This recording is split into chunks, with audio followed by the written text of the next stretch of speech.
আপোনালোক সকলোকে মোৰ চেনেলৰ অন্য এটা নতুন ভিডিঅ'লৈ আকৌ এবাৰ স্বাগতম জনাইছোঁ। আশা কৰোঁ আপোনালোকৰ ভাল। আজিৰ ভিডিঅ'টোত আপোনালোকৰ কাৰণে লৈ আহিছোঁ কম মছলা ব্যৱহাৰ কৰি খাবলৈ খুব সোৱাদ হোৱাকৈ কলডিল আৰু মাছ কিদৰে বনাব পাৰি তেনেহ'লে আহকচোন চাওঁ। ৰেচিপিটো বনাওঁতে মই কি ব্যৱহাৰ কৰিছোঁ উল্লেখ কৰি দিছোঁ। এটা কলডিল,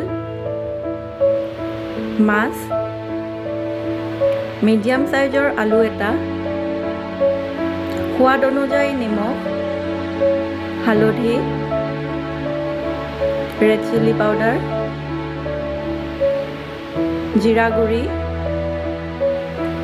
আৰু ধনিয়া গুড়ি। প্ৰথমে কলডিলটো সৰু সৰুকৈ এইদৰে কাটি লৈছোঁ। আপোনালোকে ৰুকনিত ৰুকিও ল'ব পাৰে।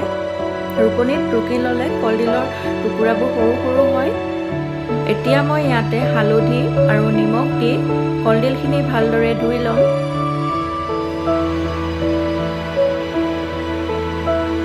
হালধি আৰু নিমখেৰে ধুলে ক'লা নপৰে।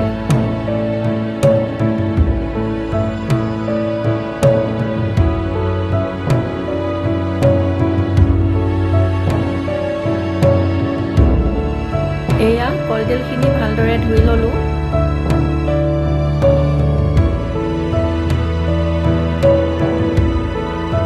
প্ৰথমে কলডিলখিনি বইল কৰি ল'ব লাগিব। তাৰ কাৰণে এটা প্ৰেছাৰ কুকাৰত কলডিলখিনি দিছোঁ। এটা মিডিয়াম সাইজৰ কাটি থোৱা আলু দিছোঁ। সোৱাদ অনুযায়ী নিমখ আৰু হালধি দিছোঁ। ইয়াতে 2 কাপ পানী দিছোঁ।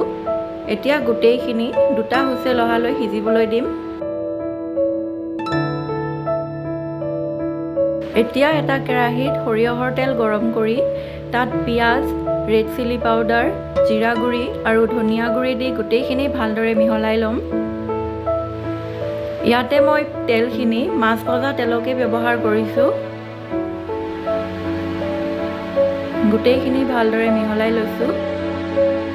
পিঁয়াজখিনি অলপমান ভজা হ'লে তাত সিজাই লোৱা কলডিলখিনি দি গোটেইখিনি ভালদৰে মিহলাই উতলিবলৈ দিম।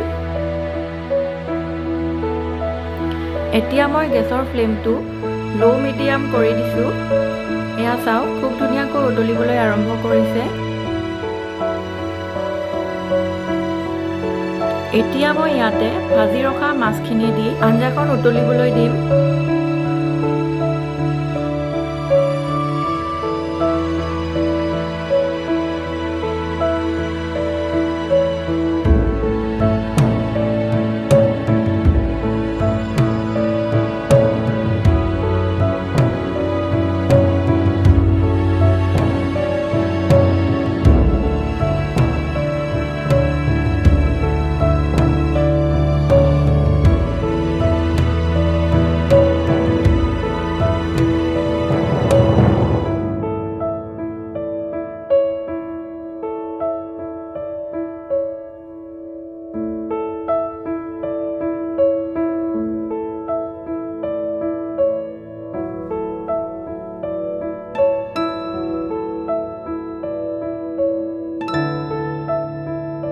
এইদৰে কলডিল আৰু মাছৰ আঞ্জাখন খাবলৈ খুব সোৱাদ হয়।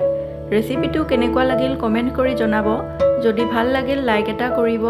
চেনেলটো যদি এতিয়ালৈ ছাবস্ক্ৰাইব কৰা নাই তেনেহ'লে ছাবস্ক্ৰাইব কৰিব আৰু কাষতে থকা বেল আইকনটো দবাই দিব যাতে যিকোনো ধৰণৰ নতুন ভিডিঅ' দিলে আপোনালোকে ন'টিফিকেশ্যন পায়।